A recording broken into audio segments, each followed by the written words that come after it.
दोस्तों, स्वागत है आपका ई विद्यार्थी की वेबसाइट पे। तो चलिए शुरू करते हैं अध्याय 6 के प्रश्न उत्तर, जिसका नाम था नए प्रश्न नए विचार। तो इसके अंदर हमने बहुत सारी चीजें पढ़ी। हमने पढ़ा जैन धर्म के बारे में, हमने बुद्ध धर्म की बात करी, फिर उपनिषदों की बात चली कि किस प्रकार से उपनिषदों में भी नए नए तरीके के विचार उभर के आए। तो इन्हीं सब चीजों के बारे में बात हुई थी हमारे इस चैप्टर में। तो इसके अभ्यास क्वेश्चन करते हैं और इसको खत्म करते हैं इस चैप्टर को पूरा।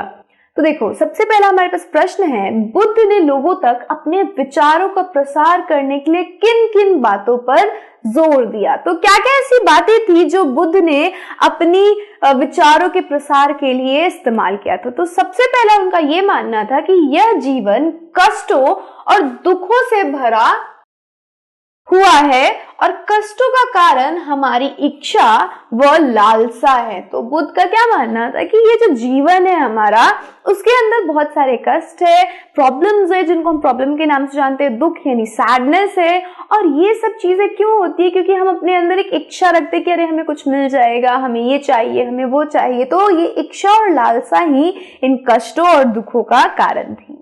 नेक्स्ट जो उन्होंने बात कही वो ये था कि आत्म संयम अपनाकर हम अपनी इच्छा व लालसा से मुक्ति पा सकते हैं। यानी अगर हम अपने ऊपर कंट्रोल रखें, अपने ऊपर संयम रखें, तो हम अपनी इस लालसा से और इस इच्छा से मुक्ति पा सकते हैं। यानी कि जो हमारे कष्ट है और दुख है वो इनकी वजह से, आत्म संयम की वजह से दूर हो सकता है। तीसरी चीज ये कही उन्होंने कि लोगों को दयालु होने के साथ साथ जानवरों के जीवन का भी आदर करने की शिक्षा दी। तो उन्होंने ये कहा कि आपको दयालु तो होना ही होना है, सबके साथ साथ जानवरों के जीवन की भी आदर करनी है, उनके जीवन का भी रिस्पेक्ट करना है।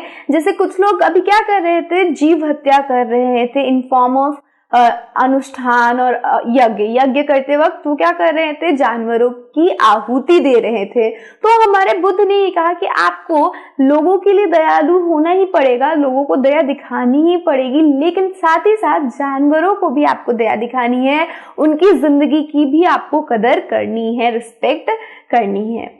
साथ ही साथ उन्होंने ये भी बोला कि हमारे अच्छे कर्मों का परिणाम वर्तमान जीवन के साथ साथ बाद के जीवन को भी प्रभावित करता है। तो उन्होंने अच्छे कर्मों पे जोर दिया। उन्होंने कहा कि अगर हम आज अच्छे कर्म कर रहे हैं तो हमारे इस जीवन में तो हमें उसकी फल की प्राप्ति होगी ही होगी, हमें अगले जीवन में भी, आने वाले जीवन में भी उसकी फल की प्राप्ति होगी ही। यानी कि हमारे कर्म हमारे इस जन्म को भी प्रभावित करेंगे और हमारे अगले जन्म को भी प्रभावित करेंगे। तो अच्छे कर्म करो ताकि आपको कष्टों का सामना ना करना पड़े। आगे चलते हैं। प्रश्न 2, सही व गलत वाक्य बताओ। यहाँ पे आपको कुछ वाक्य दे रखे हैं, अब आपको यहाँ पे सही और गलत बताना है। पहले वाक्य में ये बोल रखा है कि बुद्ध ने पशु बलि को बढ़ावा दिया। तो जहां पे बुद्ध इस बात की बात कर रहे हैं कि आपको क्या करना है, सभी को आदर करना है, सभी के प्रति दया दिखानी है। और तो उन्होंने क्या कहा, लोगों के प्रति ही नहीं, जानवरों के प्रति भी आपको क्या करना है, दया और आदर दिखानी है। तो यहाँ पे जो स्टेटमेंट कह रहा है वो तो इस बात को सरासर नकार रहा है। तो ये जो हमारा वाक्य है वो गलत है। तो बुद्ध ने पशु बलि को बढ़ावा दिया, ये बात क्या है, गलत है। नेक्स्ट देखिए, ख कह रहा है बुद्ध द्वारा प्रथम उपदेश सारनाथ में देने के कारण इस जगह का बहुत महत्व है। तो हमारा जो ये चैप्टर शुरू होता है, हमने देखा कि किस प्रकार से हमारी जो चैप्टर की मेन कैरेक्टर है, हमारी जो अनघा है, उसकी मदर उसके टीचर से क्या कहती है, उसकी शिक्षिका से क्या कहती है कि आप इसको सारनाथ जरूर लेके जाइएगा। और सारनाथ में ऐसा क्या था, बुद्ध ने अपना प्रथम उपदेश यही दिया था और यही कारण है कि सारनाथ का महत्व बुद्ध धर्म में इतना ज्यादा है कि लोग जो भी बुद्ध धर्म को अपनाते हैं, जो भी बुद्ध धर्म के बारे में जानते हैं, वो एक बार सारनाथ जरूर घूमने जाते हैं। तो ये जो स्टेटमेंट है, वाक्य है, वो सही है। नेक्स्ट क्वेश्चन पे चलते हैं, ग पे। बुद्ध ने शिक्षा दी कि कर्मों का हमारे जीवन पर कोई प्रभाव नहीं पड़ता। उनका ये मानना है, ये स्टेटमेंट कह रहा है कि उन्होंने ये बोला कि हम जो भी काम कर रहे हैं उसका कोई आपको रिएक्शन नहीं मिलने वाला है। कोई भी काम आप करो, आप के जीवन में कोई प्रॉब्लम नहीं आएगी। ठीक है, तो हमने ये देखा था कि बुद्ध का मानना क्या था। उन्होंने ये बोला कि आप जो भी कर्म करोगे उसका प्रभाव इस जीवन में तो पड़ेगा ही पड़ेगा, नेक्स्ट जीवन में भी पड़ेगा। तो ये स्टेटमेंट जो अभी मैंने बात कही उसके अकॉर्डिंग गलत है। और बुद्ध का जो मानना था, जो हमने अभी अपना जो पहला प्रश्न किया था उसके चौथवें वाक्य में हमने पढ़ा था कि बुद्ध का ये मानना था कि हमारे कर्मों के प्रभाव जो है वो इस जन्म के साथ साथ अगले जन्म में भी पड़ेगा। तो ये जो स्टेटमेंट है वो सरासर गलत है। तो यहाँ पे हम गलत लिख के आगे बढ़ेंगे। घ देखिएगा, बुद्ध ने बोध गया में ज्ञान प्राप्त किया। तो बुद्ध ने बोध गया में ज्ञान प्राप्त किया, ये एक सही वाक्य है, क्योंकि हाँ हमने देखा कि बिहार के बोध गया में बुद्ध को ज्ञान की प्राप्ति हुई थी। तो ये स्टेटमेंट सही है। र देखिएगा, उपनिषदों के विचारकों का मानना था कि आत्मा और ब्रह्म वास्तव में एक ही है। तो जब हमने उपनिषदों की बात करी थी तो इसके विचारकों का ये मानना था कि हम सभी जो इस संसार में रह रहे हैं वो एक दूसरे से जुड़े हुए हैं। और किस प्रकार से जुड़े हुए हैं? हम सभी के पास एक आत्मा है जो कि ब्रह्म से जुड़ी हुई है, जो सार्वभौमिक जो आत्मा थी उससे जुड़ी हुई है। तो ये जो स्टेटमेंट है हमारा ड़ वाला वो सही है, सत्य है। तो यहाँ पे सही लिख देंगे। आगे बढ़ते हैं। प्रश्न 3 कह रहा है, उपनिषदों के विचार किन प्रश्नों का उत्तर देना चाहते थे? तो क्या क्या प्रश्न थे जो उपनिषदों के विचारक उसका उत्तर देने की कोशिश कर रहे थे? तो कुछ ऐसे प्रश्न थे जिनका उन्होंने उत्तर ढूंढने का प्रयास किया था, जैसे कि कुछ विचारक मृत्यु के बाद के जीवन के बारे में जानना चाहते थे। ये जो वक्त था जब बुद्ध का जन्म हुआ, जब बुद्ध को निर्वाण की प्राप्ति हुई, ज्ञान की प्राप्ति हुई, जैन ने जब अपना ज्ञान की प्राप्ति करी, तो इस वक्त एक जो बहुत ही बड़ा कॉन्सेप्ट था वो मृत्यु और जीवन था। लोग बहुत फैसिनेटेड थे, उनको बड़ा मतलब ऐसे क्या होता है मृत्यु के बाद, जिंदगी कैसे मिलती है, तो लोगों को इसके बारे में बहुत कुछ जानना था। लोग इन प्रश्नों में ज्यादा समय व्यतीत कर रहे थे। तो जो भी विचारक थे वो मृत्यु के बाद के जीवन के बारे में क्या कर रहे थे? विचार विमर्श कर रहे थे कि मृत्यु के बाद क्या होगा, जीवन किस तरीके से मिलती है। तो ये सारी चीजें थी जो कि उपनिषदों के विचारकों ने प्रश्नों का उत्तर देने की कोशिश करी। पहला था कि हमारे विचारक मृत्यु के बाद के जीवन के बारे में जानना चाहते थे, उन्होंने इसके बारे में विचार किया, इसके प्रश्नों का इस प्रश्न का उत्तर देने की कोशिश करी। दूसरा चीज ये था कि कुछ विचारक यज्ञों की उपयोगिता के बारे में जानना चाहते थे, क्योंकि यज्ञ जो होता है, जो अनुष्ठान होते थे वो बहुत ही ज्यादा महंगे होते थे। कुछ जो धनी लोग हैं वही इनको करवा पाते थे। तो लोगों के अंदर एक भावना उत्पन्न हो गई थी कि हमारे पास अगर यज्ञ करने के पैसे नहीं है तो हम क्या करें। और इसी वजह से क्या हो रहा था, कुछ लोग अलग अलग धर्मों का खोज कर रहे थे, कुछ अलग धर्मों को बना रहे थे, जैसे कि हमारे बुद्ध और महावीर ने किया था।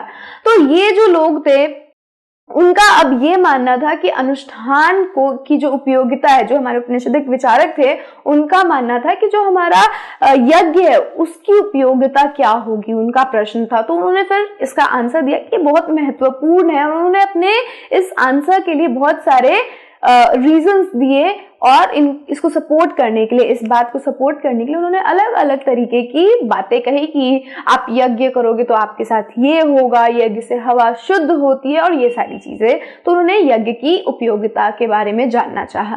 तीसरा था कि कुछ विचारक आत्मा के विषय में जानना चाहते थे। कुछ विचारक का ये मानना था कि कुछ तो ऐसी चीज है जो कि इस संसार में मृत्यु के बाद भी रह जाती है।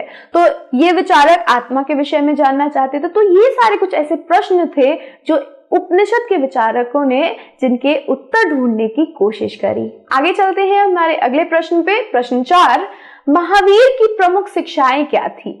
तो हमें महावीर की प्रमुख शिक्षाओं का पता बताने की क्या क्या उन्होंने शिक्षाएं दी। तो सबसे प्रमुख शिक्षा उन्होंने क्या की कि सत्य जानने की इच्छा रखने वाले प्रत्येक स्त्री पुरुष को अपना घर छोड़ देना चाहिए। तो ये जो हमारे महावीर थे उनका ये मानना था जिसको भी सच्चे ज्ञान की जरूरत है, तलाश है, वो अपने घर को छोड़ दे और सत्य ढूंढने बाहर निकले, इस समाज से परे सोचे, तभी उसको सत्य की प्राप्ति होगी। दूसरा जो इनकी शिक्षा थी वो ये थी कि अहिंसा के नियमों का कड़ाई से पालन करना चाहिए। आपको किसी भी जानवर के साथ, किसी भी इंसान के साथ अहिंसा नहीं करनी चाहिए। तीसरा इनका जो शिक्षा थी ये था कि ऊंच नीच, जात पाती का भेदभाव नहीं करना चाहिए। तो ये सारी चीजें थी जो कि हमारे महावीर ने जिनके बारे में बात करी, जिनको शिक्षाएं दी, जिन बातों पे उन्होंने शिक्षाएं दी कि ये चीजें हैं जो आपको नहीं करनी चाहिए। जात पात नहीं देखना चाहिए, अहिंसा करनी चाहिए कि आप किसी के साथ हिंसा ना कर बैठो, किसी इंसान को आप क्षति ना पहुंचा दो, या फिर किसी जानवर को आप ना मारने लग जाओ। तो ये सारी बातें उन्होंने अपनी शिक्षा के अंदर शामिल की थी। उनका सबसे बड़ा ये मानना था हर स्त्री और पुरुष को अपने घर का त्याग देना चाहिए अगर उन्हें क्या करना है, सच्चे ज्ञान की तलाश है तो। ठीक है, नेक्स्ट देखो प्रश्न 5। अनघा की माँ क्यों चाहती थी कि उनकी बेटी बुद्ध की कहानी से परिचित हो? तुम्हारा इसके बारे में क्या कहना है? तो सबसे पहला क्वेश्चन यहाँ पे कि अनघा की माँ क्यों चाहती थी कि अनघा को बुद्ध के बारे में पता चले, और दूसरा क्वेश्चन ये है कि तुम्हारा क्या कहना है, तुम्हारे इस बात पे क्या राय है, तुम्हारे क्या इसके ऊपर प्रतिक्रिया है। ठीक है, तो अनघा की माँ इसलिए चाहती थी कि वो बुद्ध के बारे में जाने क्योंकि बुद्ध एक ऐसे इंसान थे जिन्होंने बहुत अच्छी शिक्षाएं दी, जिन्होंने कर्म के बारे में बताया कि अच्छे कर्म करो, और तो और उन्होंने कष्टों के बारे में, जो जीवन में आपके कष्ट आते हैं, परेशानियां आती हैं, उनको कैसे दूर करना है, इनके बारे में बताया था। तो अनघा की माँ, क्योंकि अनघा भी छोटी, अगर वो अभी से इन चीजों के बारे में उसे पता चल जाए तो उसका जीवन, आने वाला जीवन और भी सरल हो सकता है। और इसी वजह से अनघा की माँ ये चाहती थी कि अनघा की शिक्षिका उसे क्या करे, बुद्ध के बारे में बताए।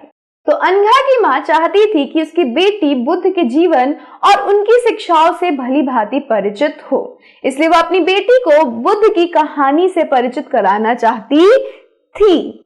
नेक्स्ट देखिए प्रश्न 6। प्रश्न 5 पे पहले चलिए। अभी हमने ये नहीं बात किया कि भाई तुम्हारा इसके बारे में क्या कहना है, क्योंकि ये आपको खुद से करना है। आपको क्या लगता है कि क्यों आपको बुद्ध के बारे में जानना चाहिए, और अगर आपको लगता है कि नहीं हमें बुद्ध के बारे में नहीं जानना, तो उसका भी आपको क्या करना है, रीजन देना है, कारण बताना है। आगे छठे प्रश्न पे चलिए। क्या तुम सोचते हो कि दासों के लिए संघ में प्रवेश करना आसान रहा होगा? तर्क सहित उत्तर दो। तो यहाँ पे क्वेश्चन सबसे बड़ा उठता है कि जो दास थे पहले के, तो उनको अगर संघ में शामिल होना पड़ता था तो उनको अपने मास्टर्स की, अपने मालिकों की राय जाननी होती थी, उनकी अनुमति लेनी पड़ती थी। तो क्या आपको लगता है कि उनके लिए संघ को ज्वाइन करना, संघ के अंदर शामिल होना आसान था? अपने उत्तर के लिए आपको तर्क भी देना है, कारण भी बताना है।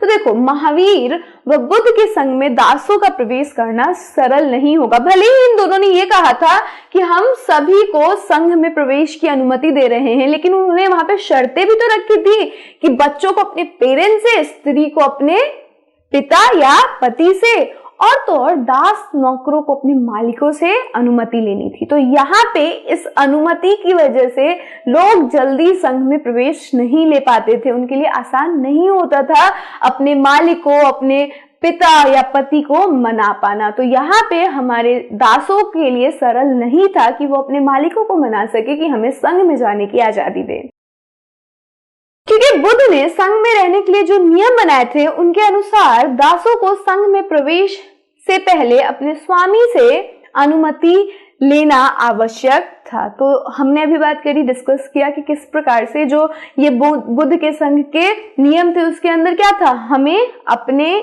मालिकों से क्या करना था, अनुमति लेनी थी, अपने पिता से या पति से, ताकि हम संघ के अंदर प्रवेश ले सके। और कोई भी मालिक नहीं चाहेगा कि मेरा दास संघ में चला जाए, और ये जो मैंने हायरार्की बना रखी है, ये जो ऊंच नीच का मैंने भेद बना रखा है जिसके तहत मैं किसी के ऊपर आसानी से अपने हुक्म चला सकता हूं, वो खत्म हो। तो इस वजह से ये जो दास थे उनका संघ में प्रवेश ले पाना मुश्किल था। तो ये था हमारा छठा प्रश्न, जिसके साथ साथ हमारा ये चैप्टर भी खत्म हो गया। काफी सरल से प्रश्न उत्तर थे यहाँ पे, जिसके बारे में हमने बहुत बार चर्चा की थी अपने इस चैप्टर में। तो इतना ही था हमारे इस वीडियो में। अब क्या करते हैं, नेक्स्ट वीडियो में हम आपके साथ ऐसे ही नए चैप्टर के साथ, नए अध्याय के साथ मिलेंगे। तब तक के लिए बने रहिए हमारे साथ। Keep learning with us and keep watching us. Bye.